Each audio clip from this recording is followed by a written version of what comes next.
이 시간에 읽을 하나님의 말씀은요, 로마서 4장 17절부터 25절입니다. 로마서 4장 17절부터 25절입니다.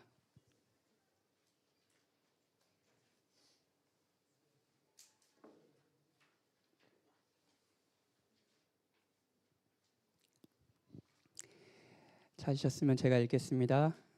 하나님의 말씀을 들으십시오. 기록된 바 내가 너를 많은 민족의 조상으로 세웠다 하신과 같으니 그가 믿은 바 하나님은 죽은 자를 살리시며 없는 것을 있는 것으로 부르시는 이시니라. 아브라함이 바랄 수 없는 중에 바라고 믿었으니 이는 내 후손이 이 같으리라 하신 말씀대로 많은 민족의 조상이 되게 하려 하심이라.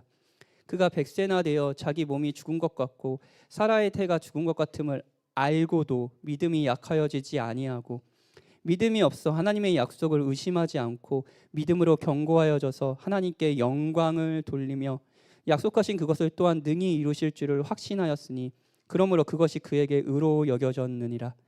그에게 의로 여겨졌다 기록된 것은 아브라함만 위한 것이 아니요 의로 여기심을 받을 우리도 위함이니 곧 예수 우리 주를 죽은 자 가운데서 살리신 이를 믿는 자니라. 예수는 우리가 범죄한 것 때문에 내줌이 되고 또한 우리를 의롭다 하시기 위하여 살아나셨느니라. 아멘. 계속해서 저희는 11월 개척과 함께 로마서를 살펴보고 있습니다. 그리고 계획대로라면은 오늘 로마서 4장까지 하고요. 로마서를 잠시 쉬려고 합니다. 이렇게 로마서를 계속 달려갔다가는 저도 죽고 여러분도 죽을 것 같아서 잠시 쉬고요. 2월 달에는 좀 단편 설교를 하고 3월부터 새로운 시리즈를 하려는 계획이 있습니다. 그리고 하반기에 다시 로마서로 돌아올 계획입니다. 10번 정도, 오늘이 11번째 시간인데 이렇게 강해 시리즈를 10번 정도로 끊어서 계속 진행할 생각이에요. 지난주까지는 이제 우리가 하나님께 의롭다 여김을 받는 것, 조금 쉬운 말로 하면 이렇게 의롭다 여김을 받다, 뭐 이게 사실 좀 어려운 표현이잖아요. 좀 쉬운 말로 하면 하나님께 인정을 받는 거. 하나님이 너는 나의 자녀다, 너는 합당하다라고 말씀을 듣는 것, 이것이 우리의 행동이 아니라 우리의 뭐 성실함이 아니라 오늘 제가 예배 부르심 때 했었던 우리가 9시에 그 예배 접수를 적당한 시간에 적당히 잘 했기 때문이 아니라 그리스도를 믿을 때 우리를 인정해 주신다. 그리스도가 우리를 위해 십자가에 죽으심으로 우리의 죄값을 치르시고 우리를 의롭다 하시기에 부활하셨다는 것을 믿을 때, 그 선물을 손을 내밀어 받아들일 때, 그 그리스도라는 생수를 우리의 입으로 마실 때 하나님은 우리를 의롭다, 너는 나의 자녀다, 넌 나의 백성이다라고 인정하신다라고 말하는 것을 3주 동안 계속 생각해 봤습니다. 사실 지난 3주 동안 로마서를 쭉 살폈던 이 내용은 기독교의 정수에 있는 내용입니다. 그리고 오늘도 마지막으로 본문을 통해 도대체 믿음은 무엇인지, 계속 믿음 하는데 그 믿음은 무엇이든지 마지막으로 한번 로마서를 통해 살펴보려고 합니다.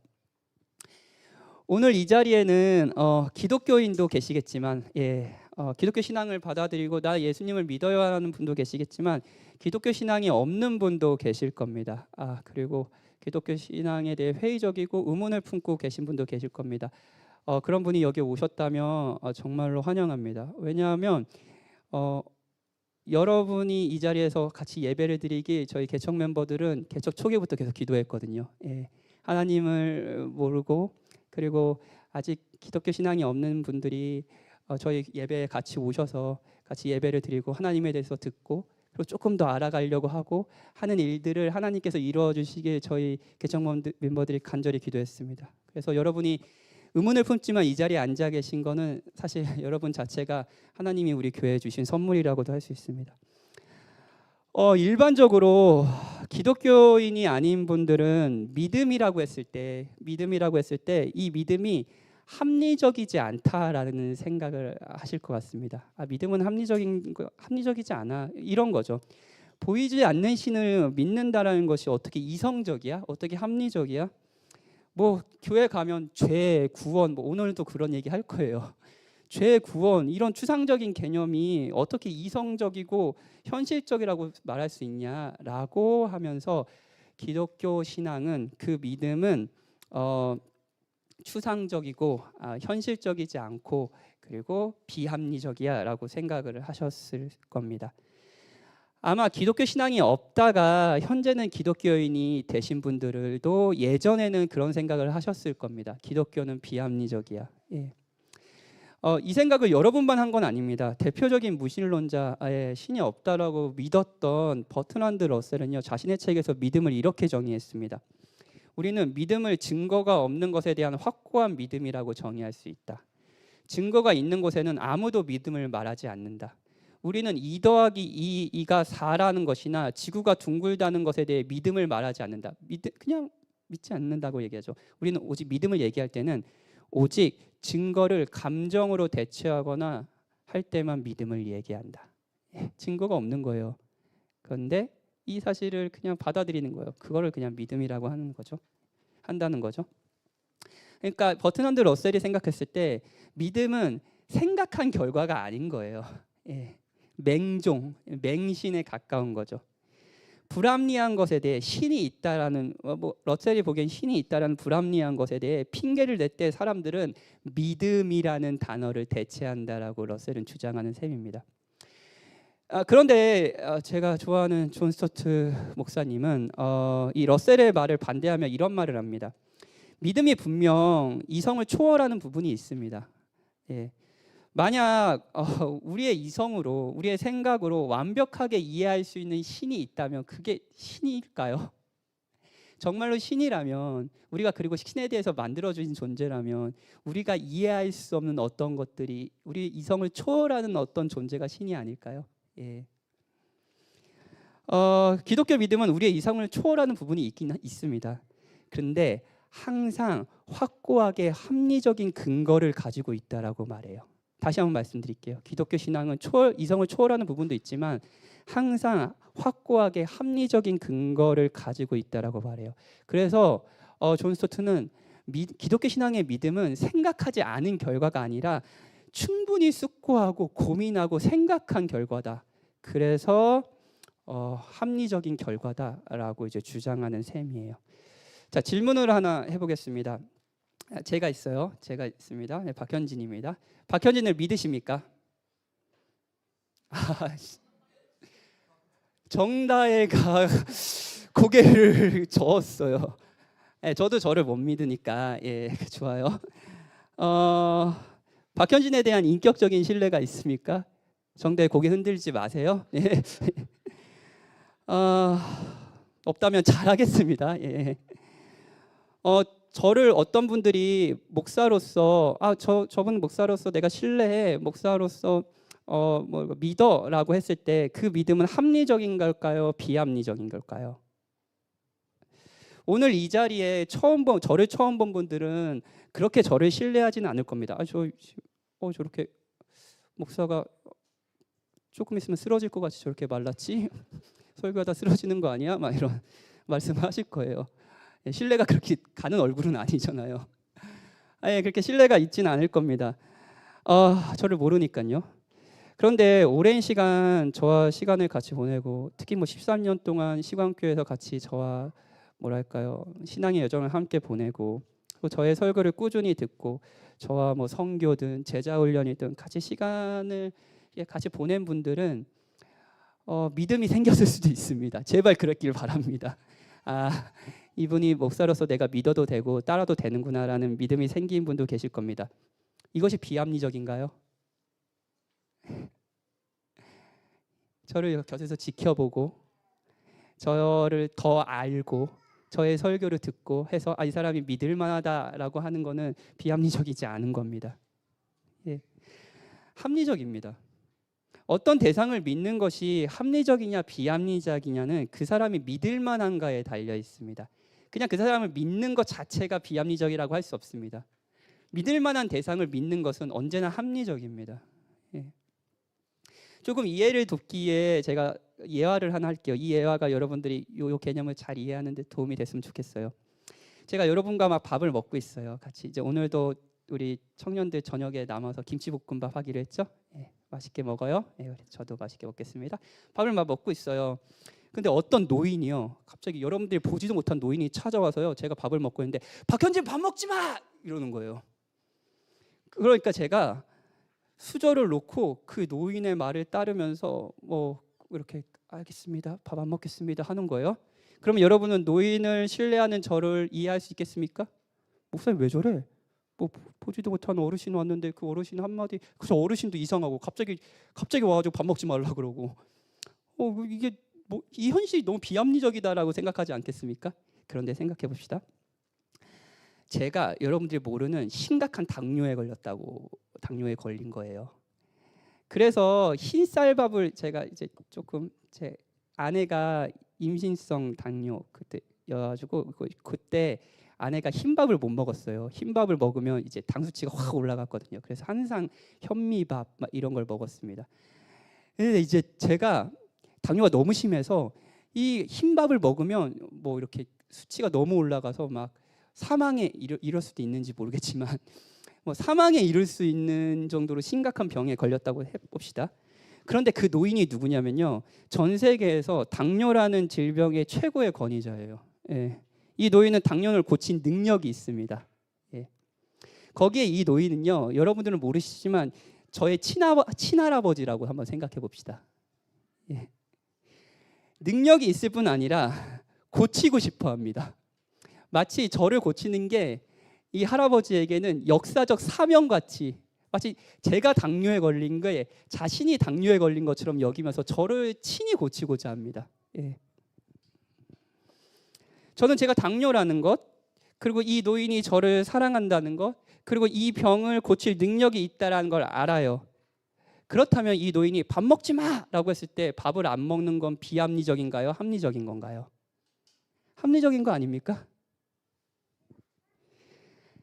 자, 여러분은 하나님을 믿는 것이 합리적이십니까? 하나님이 여러분에게 믿을 만한 분이십니까? 제가 오늘 설교 제목을 되게 불경하게 적었습니다. 하나님이신데 믿을 만하다, 이게 어울리지 않잖아요. 근데 제가 일부러 이 불경한 제목을 정한 이유가 있습니다. 왜냐면요, 우리는 계속 이 질문을 하기 때문입니다. 일상을 살면서요, 하나님이 정말 믿을 만한 분이신가? 내 현실에서 하나님이 내가 기대고 따라야 될 분이신가? 오늘은 이 물음에 대해 본문을 통해 답하고 싶어요. 자, 하나님을 믿는 것이 합리적이지 않다는 분들을, 혹시 기독교 신앙에 대한 의심, 혹은 아니면 그냥 믿고 싶은데 도저히 믿음이 생기지 않는다라는 분들은 잠깐 제 말을 들어주셨으면 좋겠습니다. 솔직히 말하면 여러분이 기독교 신앙이 비합리적이라는 판단도 충분히 생각한 결과는 아닐 수도 있습니다. 예. 여러분은 기독교는 비합리적이야, 이성적이지 않아 라고 했을 때 기독교가 말하는 것이 무엇이고, 기독교가 말하는 하나님은 어떤 하나님이고, 이런 거에 대해서 충분한 정보를 들으셨습니까? 그리고 충분히 생각해 본 결과가 기독교는 비합리적이야입니까? 아마 대부분은 믿음은 비합리적이야라는 그 판단이 생각의 결과가 아니라 그냥 직감일 수 있습니다. 그렇다면 오늘 설교를 통해 정말 내가 가진 이 믿음은 비합리적이야, 기독교 신앙은 비합리적이야라는 것이 정말 그런가, 저랑 함께 생각해 보는 것은 어떻습니까? 이 중에는 기독교 신앙이 있는 분들도 계실 겁니다. 자, 그런데 오늘 본문을 보면 믿음을 19절에서 믿음을 이렇게 설명하면서 믿음이 약해지지 아니하고라고 말합니다. 아브라함의 믿음이 약해지지 않았대요. 이 말은요, 믿음이 약해질 수도 있다라는 거죠. 그렇죠? 20절에 보면 믿음이 견고해졌다라고 말해요. 예, 이런 표현들에 의하면 믿음은요, 하나님을 향한 인격적인 신뢰는요, 약해지기도 하고요, 강해지기도 하는 것처럼 보여요. 예, 여러분도 아마 그런 경험들을 많이 하셨을 겁니다. 물론 여러분이 그리스도를 믿음으로 구원을 받는다고 했을 때 여러분의 믿음의 정도, 내가 믿음이 약한지 강한지 견고한지에 따라서 하나님의 인정을 받는 건 아닙니다. 우리의 믿음이 아무리 약하더라도, 겨자씨만 하더라도 구원받는 믿음이 있다면 하나님은 여러분을 의롭다 하실 겁니다. 예. 우리는 얼마나 믿는지로 구원을 받는 게 아니라요. 우리의 믿음의 정도, 믿음의 강도에 따라 구원을 받는 것이 아니라요. 누구를 믿는지로 구원을 받습니다. 그런데 만약 그런 구원받는 믿음이 있다라도 믿음이 약해지고 있다면 여러분 구원받은 하나님의 백성이지만 그다지 행복하지 않고 불안에 떨며 살고 계실 겁니다.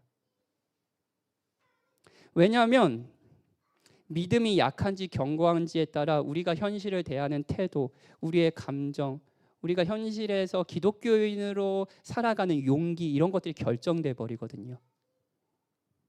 우리의 불안을 결정해 버리거든요. 그렇다면 그리스도인 여러분, 여러분의 믿음은 견고하십니까? 약해지진 않으셨나요? 그래서 이번 한 주도 불안하진 않으셨어요?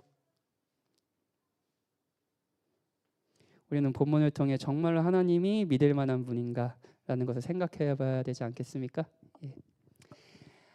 하나님을 믿으려면 오늘 본문에 보면 특히 하나님의 약속을 믿는 겁니다. 이제 그냥 하나님을 믿는다고 했을 때 항상 약속이 있어요. 구약도 옛 약속입니다. 성경 가득히 하나님의 약속이 있고요. 그 약속을 믿는 겁니다. 예, 하나님은 약속을 하셨거든요. 저의 예로 들어오면은 저의 당뇨라는 그 예로 들으면 그 할아버지가 저희 친할아버지가 내가 너의 당뇨를 고쳐줄게라는 것을 믿는 거예요. 그 약속을요. 그리고 그 약속에 대한 믿음이 합리적이어야 하려면 이 믿음이 이 약속을 믿고 이 약속을 한 대상을 믿는 것이 합리적이어야 되면은 두 가지가 필요합니다. 두 가지가 필요한데 그게 뭐냐면 첫 번째는요. 그걸 약속을 지킬 능력이 있는가예요. 하나님의 능력이에요. 예. 약속을 했는데 그 약속을 지킬 능력이 없다고 합시다. 당연히 지킬 능력이 없습니다. 근데 그 할아버지를 믿는 게 합리적입니까? 그렇지 않잖아요. 능력이 있어야 됩니다. 그리고 두 번째는요. 능력뿐만 아니라 그 약속을 지킬 마음이 있는가입니다. 신실한가예요. 자, 능력은 있어요. 당뇨를 고칠 수도 있습니다. 근데 제 당뇨는 고치고 싶어 하지는 않는 거예요. 그러면 그 할아버지를 믿을 만 하겠습니까? 예. 하나님을 향한 우리의 신앙이 정말로 합리적인가를 돌아보기 위해서는 두 가지가 필요합니다. 약속, 그 약속에 대해서 하나님은 능력이 있으신지, 그리고 두 번째, 그 약속을 하나님 정말 지키실 마음이 있으신지에 대한 부분이에요. 저랑 같이 생각해 보겠습니다. 먼저 하나님이 능력이 있으신가를 본문을 통해 살펴보죠. 바울은 믿음을 설명하기 위해 아브라함이라는 이 이제 기독교 신앙이 있으신 분들에게 되게 익숙한 이 인물을 또 예화로 듭니다. 이 아브라함이 하나님을 믿었을 때 하나님이 어떤 분이라는 이해 속에서 믿었는지, 그리고 구체적으로 무엇을 믿었는지 설명합니다. 그리고 그 믿음이 믿음으로 아브라함이 하나님의 인정을 받았다라는 것을 설명해요. 일단 배경 설명이 필요합니다. 자, 18절을 함께 읽어봅시다. 18절입니다. 함께 읽을까요? 시작.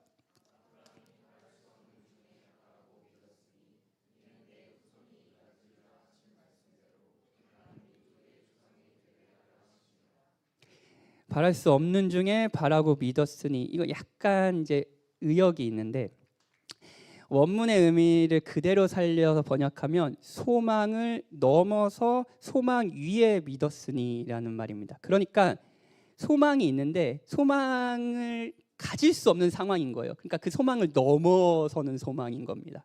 예, 그 소망을 품었다는 거예요. 약속은 무엇입니까? 아브라함에게 하신 약속이 뭐예요? 많은 민족의 조상이 되는 겁니다. 많은 민족의 조상이 되는 거예요.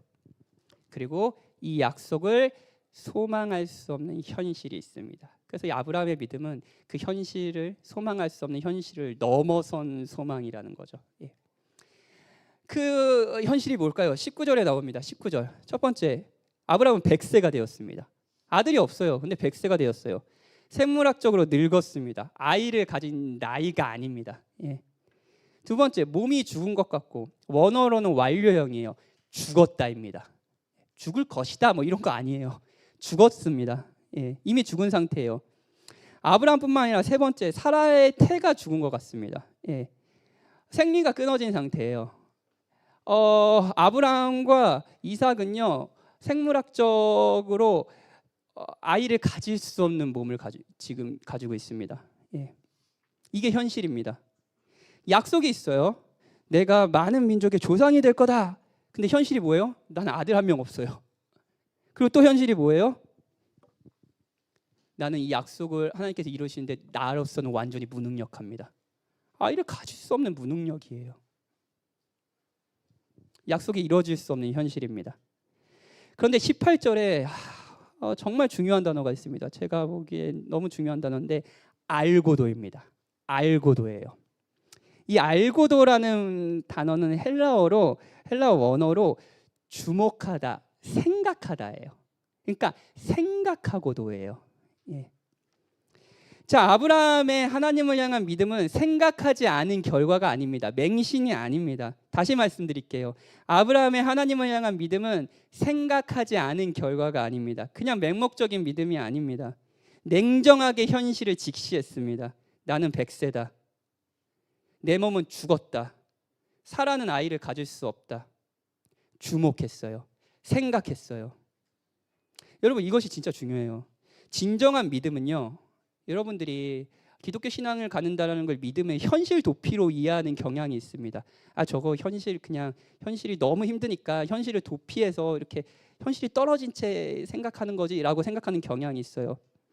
그냥 현실이 너무 안 좋으니까 단순히 긍정적인 사고, 다 잘 될 거야, 뭐 이게 믿음 아니냐. 예. 나는 할 수 있다, 나는 젊다, 나는 건강하다. 아니에요. 아브라함은 현실을 봤고요, 생각했습니다. 불가능을 불가능이라고 인정했습니다. 사랑하는 여러분, 아브라함이 하나님을 믿는다고 했을 때 그 믿음은요, 현실에서 일어났습니다. 현실에서 일어났어요. 약속이 있고요, 그 약속에 대해 자신은 완전히 무능력한 겁니다. 기독교 신앙은요, 현실적입니다. 제가 이 부분을 꼭 여러분들께 이야기해드리고 싶어요. 기독교 신앙은 현실적입니다. 여기서 우리의 현실을 잠깐 생각해 볼까요? 여러분은 다양한 방식으로 여러분의 무능력을 경험하지 않으셨습니까? 지난주에 오로라 전사님 오후 예배 설교하면서 자기가 너무너무 결혼하고 싶었다. 자기의 외로움과 그 공허함을 남편을 만나면 그게 채워질 것이라고 생각해서 너무너무 그걸 찾고 했다. 그런데 남편을 결혼하니까 좋기도 한데 여전히 공허하다라고 얘기하셨잖아요. 오로라 전사님은 어쩌면 공허함이 있고 외로움이 있고 그걸 남편의 사랑으로서 채우려고 했지만 이걸 채울 수 없구나라는 무능력을 발견한 것일 수도 있습니다. 생각한 거예요. 여러분은 다양한 방식으로 여러분의 무능력을 경험하지 않습니까? 여러분의 현실에서요. 굳이 하나님의 약속이 아니더라도 여러분이 원하는 삶과 행복이 있을 것이고요, 그것을 이루는데 여러분이 무능력하다는 생각을 하지 않나요? 제 이야기를 하나 해볼까요? 저는 제 가정사를 많이 얘기하니까 다들 익히 드셔서 아시겠지만 제가 어렸을 때 이제 아버지가 일찍 돌아가셨고요, 아버지의 부재가 있었습니다. 예. 그러다 보니까 저에게는 좋은 아빠가 돼야 한다라는 뭐랄까 일종의 강한 기대가 있었습니다. 거의 강박에 가까운 기대들이 있었습니다. 예. 우리 가정은 행복해야 돼. 우리 가정은 깨지면 안 돼. 그리고 우리 가정은 나는 좋은 아빠가 돼야 돼. 나는 가정을 지켜야 돼. 라는 일종의 강박 같은 게 있었습니다. 물론 하나님의 약속도 있었어요. 제 두 아들, 8살 난 6살 난 두 아들을 키우는데 행복하겠죠? 예, 여러분도 아들 둘 꼭 낳으세요. 예. 축복합니다. 예. 미연이 딸이래요, 여러분. 예. 근데 제 두 아들이 둘 다 유아 세례를 받았습니다. 예. 아이들이 태어나서 채 1년이 지나기 전에 세례를 받았어요. 그리고 저는 유아 세례가 하나님이 이 아이들에게 하신 약속이라고 믿습니다. 약속이라는 걸 알고 있습니다. 하나님은 아무것도 아닌 저의 두 아이들에게 약속하셨습니다. 언약 백성으로 삼아주셨습니다. 약속의 백성으로 삼아주셨습니다. 이렇게 약속하셨죠. 내가 이 아이를 교회 속에서 친히 사랑하고 돌볼 거다. 약속했어요. 근데 현실은 뭐예요? 아이들은 제 기대대로 잘 자라지 않고, 그리고 저는 좋은 아빠가 아닌 것 같은 거예요. 왜 이렇게 승질을 내지? 왜 이렇게 소리를 지르지? 득음하겠어요. 나사로야 나오라 이 정도 아닙니다, 여러분. 뭐 저희 이한이가 어느 날 아빠 소리 좀 지르지 마라고 얘기했어요. 저는 좋은 아빠가 되는 것에 있어서 정말 무능력하다는 것을 매일 발견합니다. 자, 믿음은 이 현실에서 일어나는 거예요. 여러분, 믿음은 이 현실에서 일어나는 겁니다. 아브라함의 믿음은 그냥 공상에서 일어난 게 아닙니다. 자녀가 없는 현실에서 일어났어요. 제가 지금부터 할 말을 기억해 주세요. 믿음은요, 언제나 여러분의 문제들을요, 약속에 비추어 보는 겁니다. 이거 진짜 중요한 개념이에요. 믿음은요, 여러분의 문제들을요, 하나님의 약속에 비추어 보는 겁니다. 기독교 신앙은 현실적입니다. 아브라함은 자신의 현실을 알았습니다. 생각했습니다. 주목했어요. 하지만 알고도 생각하고도 믿음이 약해지지 아니하고 하나님의 약속을 이룰 것을 믿었습니다. 17절을 보세요. 아브라함이 믿은 하나님은 어떤 분이십니까? 하반절에 이런 말씀이 있어요. 아브라함이 믿은 바 하나님은 죽은 자를 살리시며 없는 것을 있는 것으로 부르시는 이시니라. 두 가지 하나님의 능력에 대한 믿음이 있습니다. 죽은 자를 살리시는 하나님, 부활의 능력이죠? 예. 죽음만큼이나 인간의 무능력을 보여주는 것이 무엇이 있습니까? 근데 하나님은 죽은 자를 살리시는 하나님입니다. 없는 것을 있는 것으로 부르시는 하나님입니다. 이건 창조예요. 여러분은 창조를 하실 수 있습니까? 이건 하나님만이 하실 수 있는 것이 아닌가요? 하나님만이 능력 있게 하실 수 있는 일 아닌가요? 그리고 이 두 가지 능력은 아브라함의 무능력과 비교됩니다. 아브라함은 죽은 몸입니다. 그런데 하나님은 죽은 자를 살리시는 능력이 있으신 분이세요. 아브라함에겐 자손이 없습니다. 그런데 하나님은 없는 것을 부르시는 하나님이세요. 아브라함은 자신의 현실을 생각했지만 무시하진 않았지만 생각하고도 하나님의 능력을 믿었습니다. 저의 현실로 돌아가 볼까요? 여러분의 현실도 고민해 보라고 일부러 저의 현실을 이야기하는 겁니다. 저는 좋은 아빠가 되고 싶고 아이들이 행복한 아이들로 잘 크길 바랍니다. 그런데 현실이 있어요. 좋은 아빠가 되기에는 저는 정말 형편없고요. 아이들을 향한 사랑의 마음도 정말 작다는 걸 알게 됩니다. 제가 어떤 것도 발견하냐면 저는 애들이 저를 의존한다라고 생각했거든요. 근데 어떨 때는 제가 아이들을 의존하고 있더라고요. 감정적으로, 정서적으로요. 그런 아빠입니다. 이게 현실이에요. 아이들은 잘 자랄 것 같지 않습니다. 박현진의 돌봄으로 아이들은 잘 자랄 것 같지 않습니다. 근데 이걸 생각하는 거죠. 이걸 생각하는 거예요. 이 현실을 생각하는 거예요. 근데 생각하고도 약속을 믿는 겁니다. 하나님이 유아세례 때 아이들을 친히 돌보시겠다고 약속하셨거든요. 그리고 하나님은 능력이 있으시거든요. 하나님은 죽은 자를 살리시는 능력이 있으시고 없는 것을 있는 것을 부르시는 능력이 있으십니다. 하나님은 창조하시는 하나님이시며 동시에 부활하게 하시는 하나님이세요. 여러분이 하나님을 믿어야 되는 현실은 무엇입니까? 믿음은 공상에서 이루어지는 게 아니에요. 여러분의 현실에서 이루어지는 겁니다. 그리고 그 현실에서 여러분은 하나님이 능력이 있다고 믿으십니까? 여기서 잘못된 믿음을 하나 이야기해 드릴게요. 일명 번영신학, 긍정의 신학, 기복신앙이라고 불리는 믿음의 형태예요. 여러분들은 이것이 잘못됐다는 걸 많이 들으셨을 겁니다. 이렇게 말하는 거예요. 자, 하나님의 능력이 있어요. 자, 하나님은 전능하시다. 당신이 원하는 것은 무엇입니까? 당신의 바람이 있습니까? 그럼 고백하십시오. 이룰 것이라고 이게 이루어질 것, 당신의 바람이 이루어질 것이라고 믿으십시오. 그러면 능력의 하나님이 그것을 이루어 주실 것입니다. 예, 번영신학입니다. 근데 이거는 오늘 본문에서 말하는 믿음이 아니에요. 일단 첫째, 아브라함은요, 단순히 자기가 원하는 것을 믿은 것이 아닙니다. 아브라함이 원했던 것은 그냥 아들 하나 있는 것일 수도 있습니다. 그걸 믿는 게 아니었어요. 근데 하나님은 아브라함에게 뭐라고 약속했어요? 민족의 조상이 되게 했더라고요. 아브라함은 자신이 그냥 원하는 것을 믿은 것이 아니었습니다. 아브라함은 하나님이 약속하신 것을 믿었습니다. 18절을 보세요. 내 후손이 이 같으리라 하신 말씀대로. 단순한 아브라함의 바람 아닙니다. 하나님의 약속입니다. 진정한 믿음에는 언제나 하나님의 약속이 있습니다. 두 번째로 아브라함은 현실을 무시하고 마냥 긍정적으로 생각한 것이 아닙니다. 긍정의 신앙, 번영의 신앙 아니에요. 부정적으로 생각하지 마세요. 나는 늙었다, 나는 약해, 이런 말 하지 마세요. 긍정적으로 고백하세요. 하나님이 이루실 겁니다. 이런 거 아니에요. 아브라함은요, 현실을 직시했습니다. 나는 100세다. 내 몸은 죽은 것 같다. 나는 좋은 아빠가 아니다. 나는 좋은 목회자가 아니다. 믿음은 할 수 있다. 해주실 것이다. 단순히 외치는 것이 아니에요. 불가능을 인정하면서도 하나님을 신뢰하는 겁니다. 이건 생각과 고민 그리고 사투의 과정이에요. 다시 한번 말씀드리지만 이 믿음은요, 고민과 생각, 사투의 과정입니다. 아브라함의 믿음도 그랬습니다. 네, 여러분 여기서 또 말씀드릴 것이 있어요.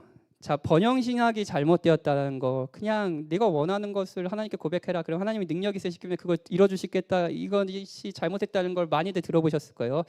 그런데 이 태도를 너무 경계하다 보니 정말로 하나님을 믿는 것이 우리의 현실과는 전혀 상관없다고 생각하는 또 다른 오류에 빠지는 겁니다. 하나님을 믿는 것이 제가 아이들을 키우는 것과는 무관한 거예요. 하나님을 믿는 것이요, 기독교 신앙이요, 내일 여러분들이 하는 직장 생활과는 무관한 거예요. 하나님이 믿는다는 것이요, 지금 여러분들이 여러분들 육체적인 질병을 어떻게 대하고 여기서 어떻게 마음을 가져야 될지에 대한 그 현실에는 무관한 거예요. 우리의 바람과 무능력한 현실과 신앙생활을 전혀 따로 노는 겁니다. 그냥 주일에 가고요, 주중에 직장 생활은 다른 것으로 생각하는 겁니다. 믿음은 힘이 없습니다. 이것이 여러분이 구원받는 믿음은 있는데 그 믿음이 점점 약해지는 이유는 아닌가요? 그런데 아브라함의 믿음은요, 현실에 있었습니다. 약속이 있고요, 자기는 무능력한 현실이요. 그리고 아브라함은요, 약속뿐 아니라 약속을 이루실 수 있는 하나님의 능력을 믿었습니다. 여러분의 현실에서 하나님은 믿을 만한 분이십니까? 사랑하는 여러분, 믿음은 생각을 멈추고 그냥 믿는 것이 아닙니다. 오히려 생각하는 겁니다. 한편으로 문제들에 대해 생각합니다. 사실에 직면합니다. 사실을 무시하지 않습니다. 그리고 다른 한편으로는요, 그걸 생각하고도 하나님의 약속과 그 능력에 대해 생각하는 겁니다. 하나님은 죽은 자를 살리시며 없는 것을 있는 것으로 부르신 이라는 것을 곰곰이 생각하는 겁니다. 그리고 이 약속의 생각이 미치자 나와 문제들이 전에 비해 축소되는 거예요. 이런 경험 해보셨어요? 우리의 문제는 우리의 불가능을 너무 크게 보고 하나님을 너무 작게 보는 것일 수도 있습니다. 아브라함은 100세의 몸을 보았지만 그것보다 하나님의 능력을 더 크게 보았습니다. 그리고 그 믿음으로 하나님은 아브라함을 의롭다 하셨죠.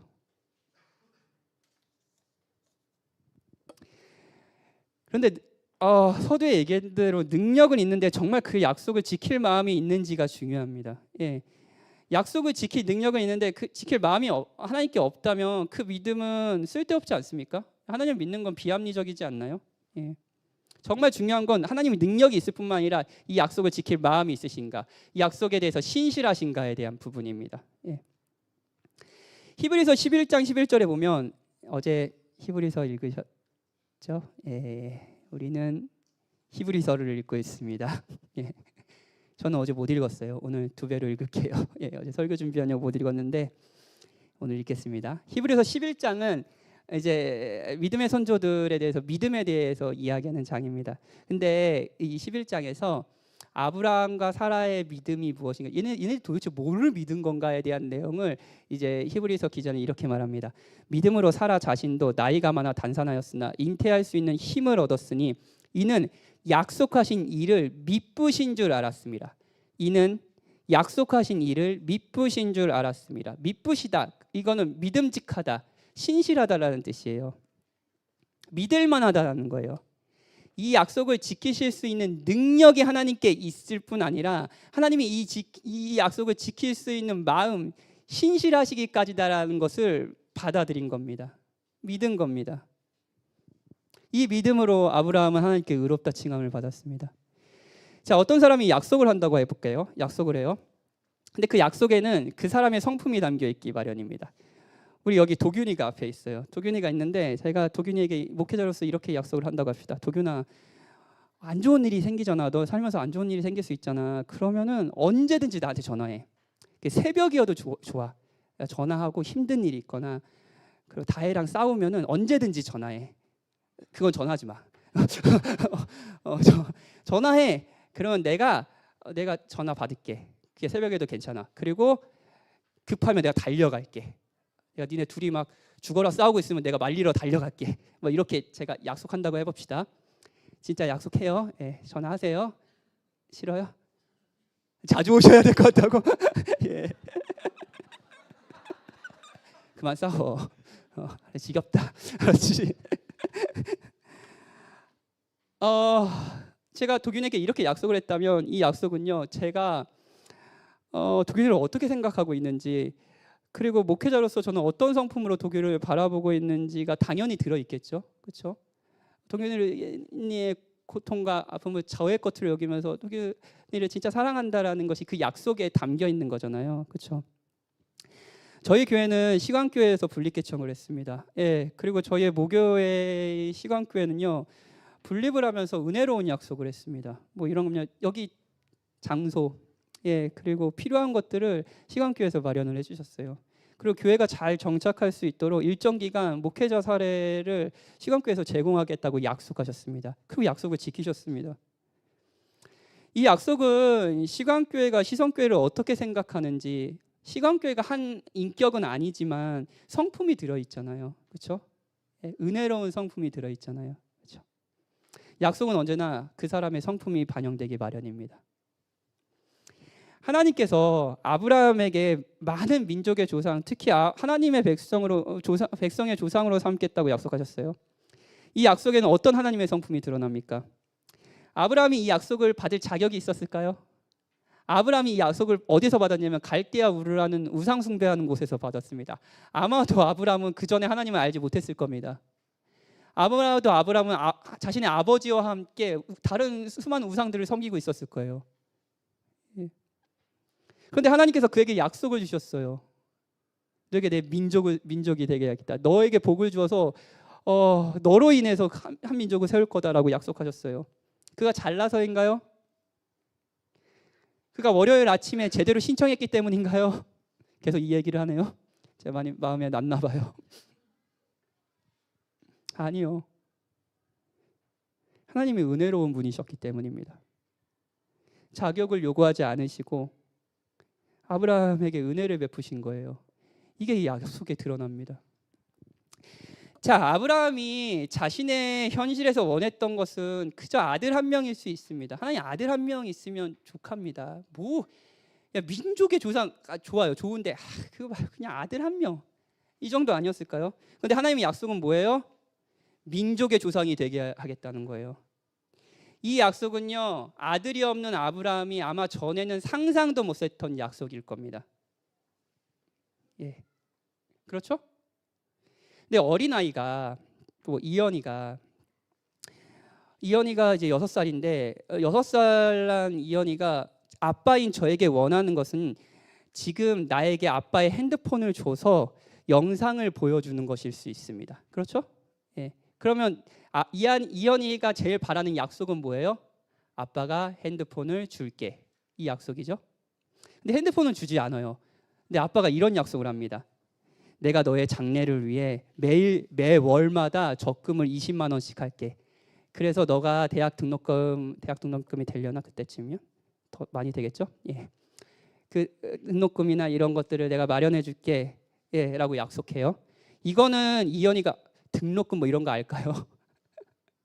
20만 원 하는 게 그 핸드폰 뭐 20만 원은 못 산다. 예. 하여튼 이거보다 훨씬 크다라는 걸 모를 거 아니에요.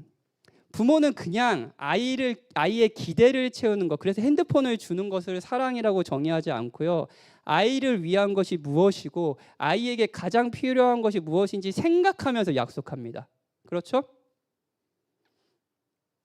아이는 당장 필요하지 않다고 생각해도요. 우리를 사랑하는 대상은요, 언제나 우리가 생각하는 것보다 훨씬 큰 것을 약속합니다. 그렇겠죠? 그래서 이 약속은요, 무엇보다도 하나님의 사랑이라는 성품을 보여줍니다. 아브라함이 당장 아들이 없는데 뭐 믿음의 조상 이런 게 소용이 있는 것처럼 보였을까요? 아브라함이 죽을 때 본 것은 이삭과 그리고 조금 그 뒤에 태어난 자녀들, 그냥 가족이었어요. 이 정도 가족이었다고요. 그런데 하나님은요, 아브라함을 사랑하셔서 아브라함이 상상할 수 없는, 죽을 때까지 보지도 못했던 것을 약속하셨고요, 이루셨습니다. 하나님은 약속을 이룰 능력이 있을 뿐 아니라요, 약속을 이루실 마음이 있으십니다. 그분은 은혜로우시고요, 그분은 아브라함을 사랑하셨습니다. 자, 저는 이쯤에서 설교 앞부분에서 기독교 신앙이 없는 분들에게 정말로 하나님을 믿는 것이 합리적이지 않는가라고 생각해 보자고 했잖아요. 하나님이 정말 믿을 만한 분이 아니신가라는 것을 같이 생각해 보자고 했잖아요.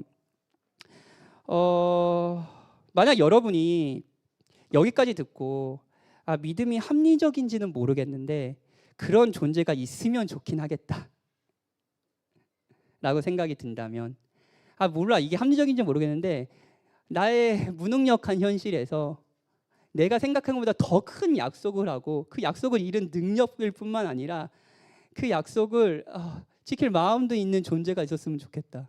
난 그런 대상이 있으면 난 그 대상을 신뢰할 것 같다. 그런 대상, 내가 그 대상을 사랑하지 않아도 나를 다함없이 사랑해주고 난 자격이 없지만 나를 은혜로 대하는 그런 존재가 있다면, 그래서 그 약속을 이뤄내는 존재가 있다면, 정말로 있다면, 그런 존재 있다면 좋겠네 라는 생각이 든다면요, 좋은 시작일 수 있습니다.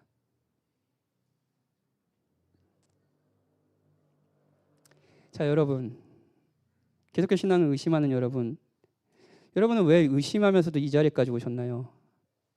여러분의 현실, 그 현실이 마음에 들지 않고 자신은 무능력하고 누군가 나를 돕고 사랑하는 존재가 있었으면 좋겠다라는 작은 기대 정도는 아니었나요? 인간은 본질적으로 그런 엄마의 품을 원하니까요. 성경은요, 그런 존재가 있다고 말합니다. 그리고 그 대상은요, 우리가 상상할 수 없는 약속을 했을 뿐 아니라 약속을 이룬 능력이 있고요, 약속을 이룰 마음도 있다라고 이야기해요. 하나님은 여러분이 오래전부터 찾고 있던 안전한 품일 수 있습니다. 여러분의 마음이 오늘 조금이라도 움직였으면 좋겠어요. 아브라함을 향한 하나님의 약속, 그리고 그 약속과는 너무 멀어 보이는 현실에 대한 자신의 무능력, 이 현실을 생각했지만 여기에서 아브라함은 멈추지 않고 하나님은 약속을 이룰 능력이 있고 마음도 있다는 것을 믿었습니다. 그리고 하나님은 이 믿음으로 아브라함을 의롭다 하셨습니다. 받아주셨습니다. 그리고 이건 아브라함만의 이야기가 아닙니다. 23절에서 아브라함만을 위한 것이 아니라 24절 우리도 위한 것이라고 말해요. 자, 그리고 예수 우리 주를 죽은 자 가운데 살리신 이라고 하나님을 설명합니다. 제가 여기에서 우리가 주목하지 않았던 현실을 하나 이야기하겠습니다. 여러분이 공상이라고 생각했던 그 현실을, 여러분이 크다고 생각하지 않았던 현실을 하나 이야기하려고 해요. 제가 이번 주에 느꼈던 저의 무능력함에 대한 현실은 그냥 좋은 아빠가 아니다. 나는 진짜 형편없는 목회자구나. 뭐 이 정도였습니다. 능력이 없다. 이 정도였습니다. 여러분도 그런 현실이 있을 거예요. 예. 여러분의 무능력함을 느끼는 현실이요. 그런데 성경이 주목하는 우리의 무능력한 현실은요, 우리가 무능력할 뿐만 아니라 하나님께 범죄하였고 그 하나님이 우리에게 영원한 진노를 하신다는 겁니다. 이건 공상이 아닙니다. 이건 우리가 무시하는 우리에게 가장 중요한 현실이라고 성경은 이야기합니다. 로마서 3장까지 오면서 계속 우리는 이 주제를 다뤘잖아요. 모든 인류는 예외 없이 하나님의 진노 아래 있다고요. 그런데 구약 성경에서는 계속해서 하나님께서 자기 백성을 죄에서 구원해 주실 것이라는 약속이 나옵니다. 구약은 사실 그 약속들입니다. 너희가 범죄했지만 내가 너를 구원할 거다. 내가 너를 용서할 거다. 아담이 죄를 짓자마자 하나님은 약속하셨습니다. 여자의 후손, 여자의 씨가 와서 최종적으로 승리를 거둘 거다. 너를 구원할 거다라는 걸 약속해 주셨어요. 성경에 온갖 약속이 있습니다. 구원에 대한 약속이요. 그냥 하나님이 약속해 주신 게 구약 성경의 약속이 그냥 너에게 내가 직장을 주겠다. 이거 중요하죠. 내가 너 결혼시켜 줄게. 내가 너 좋은 아빠 되게 해줄게. 내가 아들 잘 키워줄게. 너에게 땅을 줄게. 자, 이제 주식 오르고 있지? 자, 주식. 그래, 너가 산 주식 그거 대박나게 해줄게. 이 정도일 수 있습니다. 서울에 집 줄게. 이 정도가 아닙니다. 하나님은 이 정도를 약속하지 않으셨습니다. 우리가 이현이가 바라는 그냥 아빠가 바라는 약속 중 하나는 내가 핸드폰 줄게 이 정도이지만 아빠는 아들을 사랑하는 게 더 큰 걸 약속하는 것처럼 하나님은요 죄를 범한 너를 나를 떠나고 무시한 너를 내가 받아줄 것이다. 내가 너를 나의 백성 나의 자녀로 삼으실 것이라고 약속하셨어요. 자 여기서 제가 한 예화를 잠깐 드리고 싶습니다. 자 여러분이 거지예요. 길거리에서 아무것도 못 먹고 구걸을 하고 있습니다. 근데 왕이 지나갑니다. 그 왕에게 여러분이 바랄 수 있는 건 뭐가 있겠습니까? 그냥 밥 한 끼 주십시오 아닙니까? 아니면 조금 더 철면피로 이렇게 안면몰수하고 이렇게 까면은 저 집 한 채만 주면 안 됩니까? 아예 왕 집 여기 다 집 왕 거잖아요. 그러니까 저 집 한 채만 주세요. 집이 없어요. 집 좀 주세요. 라는 정도 아닐까요? 그리고 왕이 너에게 집을 주노라 하면 좋을 것 같잖아요. 그렇죠? 근데 왕이 이렇게 얘기하는 거예요. 아니, 난 너에게 집 한 끼의 식사 이 정도를 주는 게 아니야. 너는 이제 나의 자녀가 될 거야. 너는 왕자일 거야. 이거는 이 거지가 상상이라도 했었던 약속일까요? 하나님은 여러분이 상상도 못한 약속을 해주셨고요. 그 약속을 이루셨습니다. 이 약속에 대해 우리는 무능력합니다. 온갖 종교 행위를 하고 온갖 착한 행동을 하고 온갖 성실한 삶을 살아도요. 우리는 공의로운 하나님의 진노를 피할 길이 없습니다. 이 현실을 아십니까? 이 현실이 그냥 여러분의 공상이라고 생각하십니까? 여러분이 이번 한 주도 생각하지 못했던 가장 여러분에게 중요한 현실이 아닙니까? 성경은 그것이 여러분의 가장 중요한 현실이라고 이야기합니다.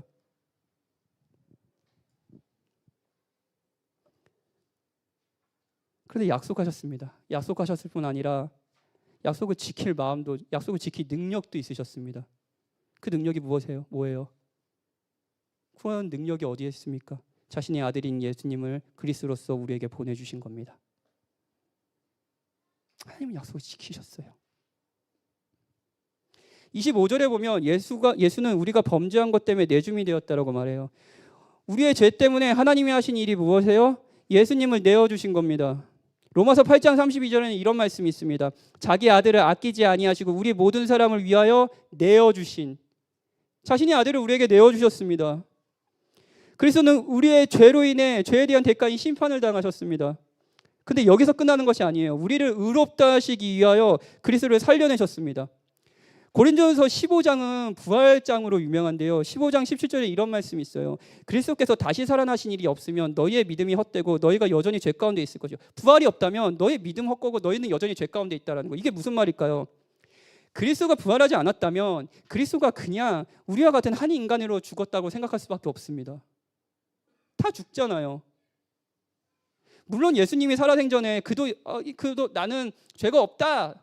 나는 대속물이다. 나는 너희의 죄를 위해서 죽는다라고 얘기했지만 그냥 죽어버리셨다면 저 존재도 그냥 모든 인간과 같이 죄 가운데 죽은 것이 아닌가라고 생각할 수밖에 없습니다. 그런데 그리스도는 다시 살아나셨어요. 왜요? 무엇이 증명되죠? 그는 자신의 죄 때문에 죽은 것이 아닙니다. 정말 성경이 약속한 대로 우리 죄 때문에 죽으셨습니다. 그리고 우리의 죄가 정말 해결됐다라는 것이 증명됐습니다. 뭐로 증명됐어요? 부활로요. 그리스도의 부활로요. 부활은 무엇보다도 하나님이 약속을 지키셨다는 증거입니다. 하나님 믿을 만한 분이세요. 하나님이 신실하십니까? 네, 맞습니다. 십자가와 부활이 증거입니다. 무신론자 러셀은 인간은 오직 증거를 감정으로 대체하고자 할 때만 믿음을 말한다라고 말했잖아요. 아닙니다. 아니에요. 우리에게 하나님이 살아계시며 그 하나님이 우리를 사랑하시고 우리를 죄에서 구원하셨으며 자녀 삼아주셨다는 것에 대한 확실한 증거가 있습니다. 그리스도의 십자가와 부활이에요. 그래서 하나님을 믿는 것은요, 무엇보다 합리적입니다. 하나님은 믿을 만한 분이십니다. 그리스도가 그것을 알려줘요.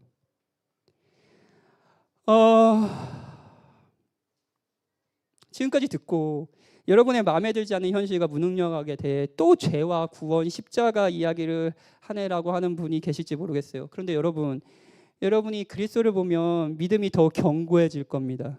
여러분 현실에 살아가는 믿음이 더 견고해질 거예요. 로마서 8장 32절 하반절에 이런 말씀이 있어요. 자기 아들을 아끼지 아니하시고 우리 모든 사람을 위하여 내주시니가 어찌 그 아들과 함께 모든 것을 우리에게 주시지 아니하겠느냐. 범죄하여 영원한 진노를 받아야 할 우리를 자신의 아들을 내어주시기까지, 자신의 가장 소중한 것을 내어주시기까지 우리를 돌보신 하나님이 여러분을 돌보시지 않으시겠습니까? 여러분의 직장 생활하는 내일의 현실에서 여러분과 함께 하시지 않으시겠습니까? 여러분들이 치열하게 가정을 돌보고 육아하는 그 현장에서 그 약속을 하시고 그 약속, 우리 아이들을 친히 돌보주시고 성장시켜 주시지 않으시겠습니까? 여러분이 그냥 외로워서 막 이 외로움을 어떻게 달래면 좋을까라고 사투하는 그 현장에서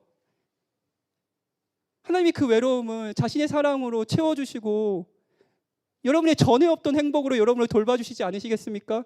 그리스도를 내어주신 분이 여러분에게 무엇을 아끼시겠습니까?